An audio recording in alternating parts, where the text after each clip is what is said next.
오늘은 출애굽기 14장 10절로 14절의 말씀을 통해서 가만히 서서라는 제목으로 말씀을 나누고자 합니다. 오늘의 배경이 어떻게 되는가? 여러분, 이제까지 그 10가지 재앙을 경험한 후에 애굽의 바로는 결국 이스라엘의 백성들을 내보내기로 결정을 합니다. 그러나 그것도 잠시 이스라엘이 도망간 후로 것으로 간주한 그는 다시 이스라엘 백성들을 쫓기로 결정을 하고 군사들을 데리고 이스라엘을 뒤따라갑니다. 그런데 광야를 향해 가던 이스라엘 앞에는 지금 무엇이 딱 버티고 있습니까? 바로 큰 바다였던 홍해가 이스라엘 앞을 막고 있습니다. 그런데 홍해만이 아닌 뒤에는 지금 애굽의 군사들이 오고 있습니다. 그리고 드디어 애굽의 군인들이 탄 병거들이 이스라엘 백성들의 눈으로 볼 수 있을 만큼의 거리까지 오게 되었습니다. 앞에는 홍해, 뒤에는 애굽의 군사들이 있는 상황의 말씀을 이렇게 표현합니다. 바로가 가까이 올 때에 이스라엘 자손이 눈을 들어 본즉 애국 사람들이 자기 뒤에 이른지라.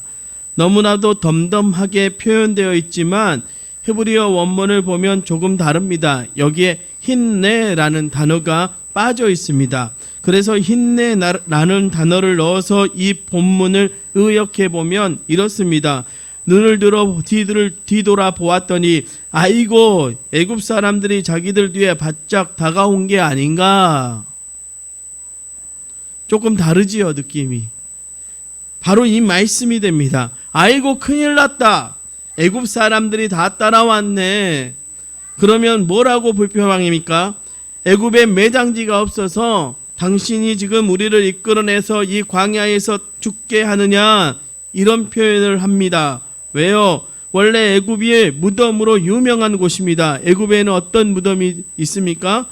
이 피라미드, 즉 바로의 무덤이, 이런 거대한 무덤 천지, 바로 큰 무덤이 이 애굽에 원래 있습니다. 그래서 말하는 것입니다. 아이고, 우리를 광야에서, 애굽의 무덤이 하나도 없어서 우리를 광야에서 죽게 내버려 둡니까? 그러면서 이제 돌아가서 우리가 다시 애굽 사람들을 섬기는 것이 이 광야에서 죽는 것보다 낫다라고 말합니다.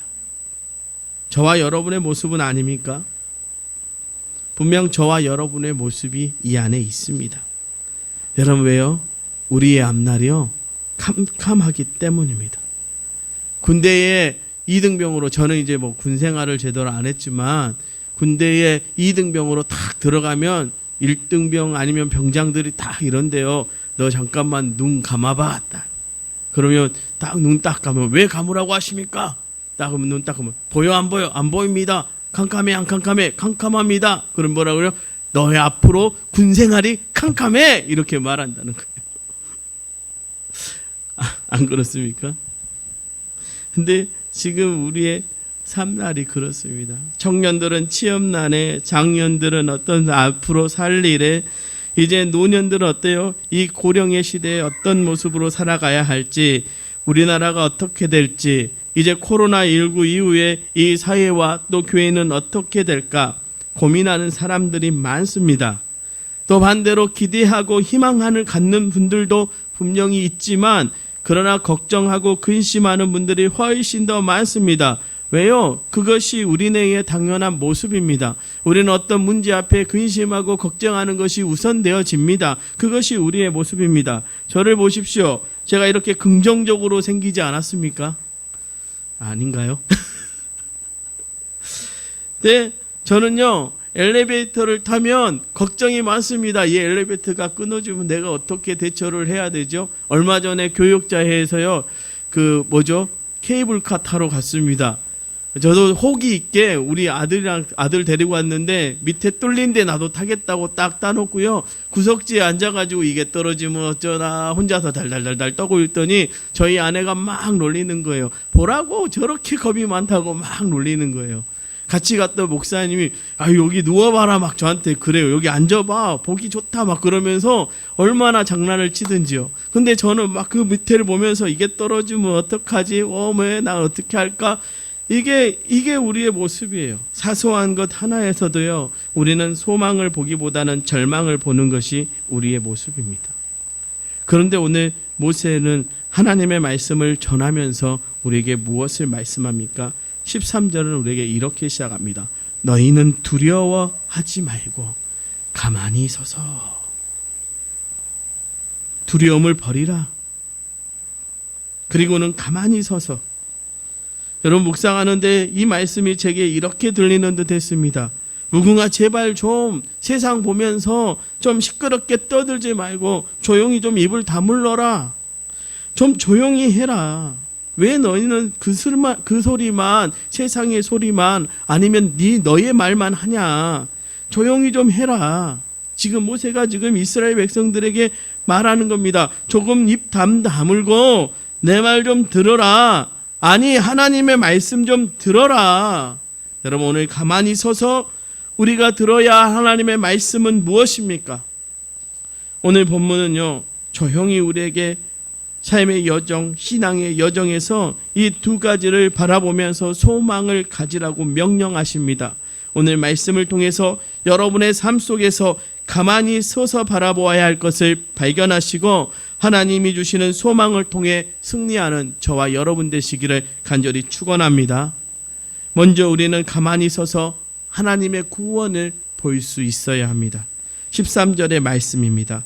모세가 백성에게 이르되 너희는 두려워하지 말고 가만히 서서 여호와께서 오늘 너희를 위하여 행하시는 구원을 보라. 너희가 오늘 본 애굽 사람을 영원히 다시 보지 아니하리라. 놀랍게도 하나님께서는 모세를 통해서 두려워하는 그들을 향해 말씀하십니다. 너희를 위하여 행하시는 구원을 보라. 구원을 보라니요. 여러분, 이게 말이 됩니까? 뒤에는 애굽 군대가, 앞에는 홍해가 딱 버티고 있는데 구원을 보라고 말씀하십니다. 구원을 바라보라는 것이 무엇을 의미합니까? 여러분, 구원을 베풀어 주신 분이 누구이십니까? 바로 하나님이십니다. 결국 이 말씀은요, 하나님을 바라보라는 것입니다. 찬송가 288장 3절에 이런 고백이 나옵니다. 주 안의 기쁨 누림으로 마음의 풍랑이 잔잔하니 세상과 나는 간 곳 없고 구속한 주만 보이도다. 세상과 나는 간 곳 없고 구속한 주만 보이도다. 지금 바로 이때입니다. 여러분, 문제가 있는 것 같은 이 세상에서, 아니요, 걱정과 근심이 있다면, 아니, 여러분의 상황과 환경이 진퇴양난에 빠진 것 같다고 하더라고 염려하지 말고 우리가 바라봐야 할 것은 바로 하나님 한 분뿐입니다. 광야를 가던 중에 하나님을 원망의 독사에 물린 이스라엘 백성들에게 하나님은 놋뱀을 만들어 보게 하셨습니다. 그 놋뱀을 바라볼 때에 그들은 비로소 살아남을 경험합니다. 왜 훈련하게 하셨을까요? 우리로 어떤 상황에서도 다른 것, 어떤 일이 일어나도 다른 것 바라보지 못하게 하신 것입니다. 바로 보시기 바랍니다. 여러분, 다른 것을 쳐다보지 마세요. 다른 것을 응시하면 문제가 생깁니다. 하나님이 아닌 세상을 바로 보면 문제가 생깁니다. 여러분, 어느 날 예수님이 무리를 걸어오실 때에 베드로가 뭐라고 말해요? 주님, 나로 무리를 걷게 하소서. 오라. 예수님을 똑바로 바라보고 걸어가던 베드로가 무리를 걸었습니다. 가다가 철렁하는 파도 소리에 주변을 쳐다봤더니 어떻게 됩니까? 물속으로 뻥 빠져버립니다. 여러분, 이게 우리의 모습과 다릅니까? 우리가 무리를 걷는 것 같은 세상 속에서 살아갑니다. 그때 우리가 주님만 바라본다면 문제없이 그 세상을 걸어갈 수 있는데, 우리의 귀는 왜 세상의 소리가 들리는지요? 우리의 눈은 왜 세상의 저 파도가 보이는지요? 그것 보고 그 소리 듣고 근심하고 걱정했더니 절망에 빠지는 것 아니겠습니까? 여러분, 그렇지 않습니까? 여러분, 때로는요, 우리가 사는 세상을 운동의 경주와 비교하기도 합니다. 여러분, 경주가 쉽습니까? 너무나도 어렵습니다. 여러분, 경주하는 경마 경주를 보면 말의 시야를 이렇게 가립니다. 보셨습니까? 경주하는 경주의 말은요, 양쪽 시야를 이렇게 가립니다. 이 가리는 것을 차 한 대라고 합니다. 왜 가리는가? 이 두려움이 많아요, 말이. 그래서 고개를 움직이지 않고 또 350도를 볼 수 있는 게 말이랍니다. 그러니까 어떠겠어요? 가리지 않으면 주변을 보기 때문에 어떤 상황이 발생하면 경주하는 그 경마 타는 위에 선수가 다칠 수 있기 때문에 옆을 딱 가리는 것입니다. 그리고 뭐만 보라고요? 앞만 보라고요. 야, 너 앞만 보고 뛰면 돼. 이러. 지금 우리에게도 하나님이 그것을 요구하시는 것입니다. 그러면 우리가 차 안 되는 누구입니까? 바로 예수 그리스도 아니겠습니까? 히브리서 12장 1절로 2절 상반절은 우리에게 이렇게 말씀합니다. 이러므로 우리에게 구름같이 둘러싼 허다한 증인들이 있으니 모든 무거운 것과 얽매이기 쉬운 죄를 벗어버리고 인내로써 우리 앞에 당한 경주를 하며 믿음의 주요 또 온전하게 하시는 이인 예수를 바라보자. 예수를 바라보자. 여러분, 예수의 십자가를 바라보면 우리는 그 예수를 통해서 하나님을 바라볼 수 있는 것입니다. 그리고 그 예수가 사실 우리를 구원하지 않았습니까? 지금 우리로 그것을 하나님이 요구하고 계시는 것입니다. 왜 다른 것을 바라보는 것이냐? 왜 이스라엘이 광야에서 계속 어려움을 당하고 나아가 광야에서 40년을 방황합니까? 계속적으로 하나님만 아닌 다른 것들을 바라보았기 때문 아닙니까? 우리는 12명의 정탐꾼의 이야기를 잘 압니다. 왜 갈렙과 여호수아는 달리 보았을까요? 그들은 그 땅의 거민이 아닌 그 땅에서 자신들을 인도하고 구원하실 하나님을 바라보았기 때문입니다. 여러분, 왜 다윗이 골리앗을 이겼을까요? 다윗이 골리앗에게 이렇게 말합니다. 사무엘상 17장 45절의 말씀이에요. 다윗이 블레셋 사람에게 이르되 너는 칼과 창과 단창으로 내게 나아오거니와 나는 만군의 여호와 이름 곧 내가 모욕하는 이스라엘 군대 하나님의 이름으로 내게 나아가노라. 누구의 이름으로 나아가요? 여호와의 이름으로 나아간다라고 말합니다. 나는 하나님만 바라보며 나아가리라. 지금 저와 여러분에게 가장 필요한 하나님의 명령입니다. 구원을 바라보라. 나를 바라보라. 여러분, 하나님을 바라봄을 통해 여러분의 삶에 역사하시는 그 구원의 은혜를 경험하고 어떤 문제 앞에서도 흔들리지 않고 주님을 바라보며 나아가는 저와 여러분 되시기를 바랍니다. 그러면 하나님을 바라보면 우리가 승리할 수 있습니까? 더 나아가 우리가 정말로 바라보고 소망해야 할 것은 바로 이것입니다. 두 번째로 하나님을 바라볼 때 하나님이 일하심, 싸우심을 경험하게 되는 것입니다. 14절의 말씀 우리 한번 같이 읽어볼까요? 14절입니다. 여호와께서 너희를 위하여 싸우시리니 너희는 가만히 있을지니라. 내가 너희를 위하여 싸우리라. 여러분, 하나님께서 이스라엘을 위해서 싸우시겠다라고 하십니다. 실제로 어떻게 됩니까? 이어서 나오는 15절로 17절의 말씀입니다. 여호와께서 모세에게 이르시되 너는 어찌하여 내게 부르짖느냐? 이스라엘 자손에게 명령하여 앞으로 나아가게 하고 지팡이를 들고 손을 바다 위로 내밀어 그것이 갈라지게 하라. 이스라엘 자손이 바다 가운데서 마른 땅으로 행하리라. 내가 애굽 사람들의 마음을 완악하게 할 것인즉 그들이 그 뒤로 따라 들어갈 것이라. 내가 바로와 그의 모든 군대와 그의 병거와 마병으로 말미암아 영광을 얻으리니 내가 바로와 그의 병거와 마병으로 말미암아 영광을 얻을 때에야 애굽 사람들이 나를 여호와인 줄 알리라. 여러분, 잘 보십시오. 하나님께서 그들의 눈앞에서 그들에게 명령하신 대로 하십니다. 더 나아가 애굽 사람들에게도 누구인지신지를 알리십니다. 그런데 놀라운 것은 앞으로 홍해가 갈라집니다. 뒤로는요, 물속에 잠기는 애굽 군사들을 우리가 보게 됩니다. 우리의 인생이 저는 이와 같다라고 생각합니다. 여러분, 눈앞에 홍해가 갈라짐을 통해요, 우리는 하나님의 구원을 보는 인생임을 고백하게 되는 것입니다. 즉 하나님을 바라보는 인생이 되어지는 것입니다. 그런데 뒤를 돌아보니 어때요? 우리를 위해서 싸우시는 하나님을 보게 되는 것입니다. 싸우신다. 달리 이야기하면요, 우리의 삶 속에서 일하시는 주님을 보는 것입니다. 이것은 바로 우리는 늘 하나님을 바라보며 나아가면 우리의 삶, 하나님께서 일하심을 경험하게 된다는 것을 의미하는 것입니다. 그런데 이것이 쉽지 않습니다. 그럼에도 우리는 그렇게 살아가야 합니다. 우리는 말씀 속에서 이런 모습을 많이 보게 됩니다. 광야에서 아말렉과 싸우시는 이스라엘 백성들을 봅니다. 그때 모세는 무엇을 합니까? 전쟁하는 이스라엘 백성들을 봅니까? 아니요. 두 손 들고 하늘을 바라봅니다. 모세의 고백이 무엇입니까? 전쟁에서 승리를 하게 해달라고 했을까요? 저는 아니라고 생각합니다. 하나님, 우리 모두가 저 전쟁의 상황에서 하나님만 바라봅니다. 우리를 대신해서 싸우소서.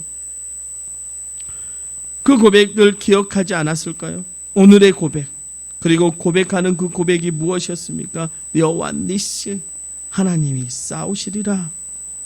바로 이것입니다. 여러분, 그 말씀을 통해서 우리는 두 가지를 볼 수 있습니다. 하나는 우리는 우리의 삶 속에서 치열하게 우리의 삶을 살아가야 한다라고. 여러분, 가만히 서서라고 하니까 아무것도 안 하는 것입니까? 아니요. 삶을 치열하게 살아가야 합니다. 우리에게 주어진 삶을 성실하게 정직하게 살아가야 합니다. 우리에게 주어진 사명을 묵묵하게 해 나가야 합니다. 마치 경주마처럼 하나님을 바라보면서 따그닥따그닥 우리의 인생을 뛰어가야 합니다. 그것이 가만히 있는 것입니다. 여러분, 홍해가 갈라지는데 가만히 있다라고 생각해요. 오, 갈라지네. 그럼 어떻게 될까요? 죽음을 맞이하겠죠. 홍해가 갈라지면 우리는 그 홍해길을 따라 걸어가야 하듯이, 여러분, 우리의 인생 앞에 하나님을 바라보면서 묵묵하게 그 삶 속에서 계속해서 걸어가야 합니다. 그리고 그 속에서 하나님을 바라봐야 합니다. 그리고 뭐요? 하나님의 일하심을 보셔야 하는 것입니다. 여러분, 아말렉과 싸우는 이스라엘 백성들을 보십시오. 최선을 다해서 싸웠을 것입니다. 그러나 그들은 바라보았을 것입니다. 뭘요? 구원하실 하나님. 그리고 그들은 경험하게 됩니다. 싸우시고 승리하시는 하나님을 경험하게 될 것입니다. 여러분, 이것이 바로 우리의 삶입니다. 예수님 말씀하십니다. 세상에서 환난을 당할 것이라고 하십니다. 그런데 어때요? 승리하신다고 말씀하십니다. 그 승리가 바로 우리의 승리이지 않습니까? 그럼 그 승리는 어떻게 우리에게 주어집니까? 요한일서 5장 4절을 우리에게 이렇게 말씀합니다. 무릇 하나님께로부터 난 자마다 세상을 이기느니라. 세상을 이기는 승리는 이것이니 우리의 믿음이니라. 오늘 말씀의 관점에서 이 믿음은 바로 우리가 바라보는 하나님을 믿는 믿음, 그것은 우리가 하나님으로 난 자가 되는 것을 의미하는 것입니다. 그리고 또 한 가지, 우리를 위해서 일하시는 하나님을 믿는 믿음을 말합니다. 그리고 그 믿음으로 나아가는 우리에게 주어지는 것이 바로 승리입니다. 이제 말씀을 정리하고자 합니다. 어쩌면 지금 우리의 상황이요, 한국교회의 상황이요, 어쩌면 우리 교회의 상황이요, 막막한 홍해 앞에서 쫓아오는 애굽 군대를 바라보는 상황과 같이 소망 없는 상황일 수도 있습니다. 그때 우리 다른 것 보지 마십시다. 오히려 하나님을 바라보십시다. 우리의 소망 되시는 하나님, 우리의 능력 되시는 하나님, 우리를 위하여 일하시는 하나님을 기대하시기 바랍니다. 그리고 하시리라 믿는 믿음으로 승리합시다. 여러분의 삶과 신앙 앞에 힘내, 아이고 어찌할까, 아이고 어찌할까, 이게 아니라 하나님 바라보고 하나님이 보이니 됐다, 이것이 은혜로다, 은혜로다, 이것이 주의 은혜로다, 된다, 승리한다, 믿고 나아가는 저와 여러분 되시기를 간절히 축원합니다. 기도하시겠습니다. 주님, 이제 우리 성도들이 가만히 서서 주님의 구원, 주님의 일하심의 은혜를 바라보며 살아가게 하여 주시옵소서. 그래서 믿음으로 승리하는 세대, 믿음으로 기적을 일으키는 도초 동북교회가 되게 하여 주시옵소서. 예수님의 이름으로 간절히 기도하옵나이다. 아멘.